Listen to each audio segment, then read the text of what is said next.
श्री स्वामी समर्थ. देवीचे 8वे रूप महागौरी. नवरात्रीच्या 8व्या दिवशी माता महागौरीची उपासना केली जाते.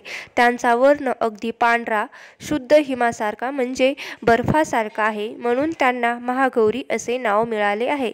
चला तर आपण जाणून घेऊया महागौरी रूपाची कथा किंवा कहाणी.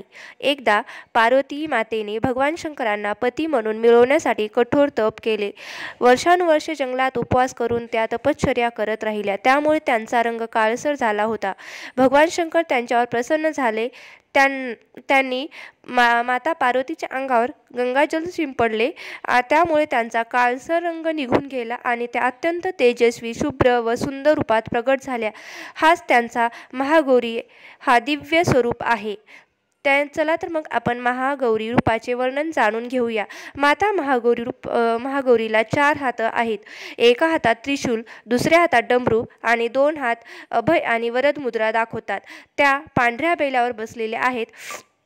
त्यांनी वेश, दागिने, अलंकार सर्व काही शुभ्र घातलेले आहेत. म्हणजे त्यांनी जे काही कपडे दागिने घातलेले आहेत ते एकदम पांढरे घातलेले आहेत. चला तर मग आपण त्यांचे महत्त्व जाणून घेऊया. माता महागौरी भक्तांचे सर्व पाप धुवून काढतात. त्यांच्यापासून शुद्धता, शांती, समृद्धी आणि दीर्घ आयुष्याची प्राप्ती होते. अविवाहित कन्यांना इच्छित वर मिळतो आणि विवाहित स्त्रियांना सौभाग्य, तर त्यांच्या सौभाग्यात वाढ होते. चला तर आपण माता महागौरीचा मंत्र जाणून घेऊया. माता महागौरीचा मंत्र आहे ओम देवी महागौरीये नमः. तुम्हाला हा व्हिडिओ आवडला असेल तर माझ्या चॅनलला लाईक, शेअर आणि सबस्क्राईब करायला विसरू नका. श्री स्वामी समर्थ.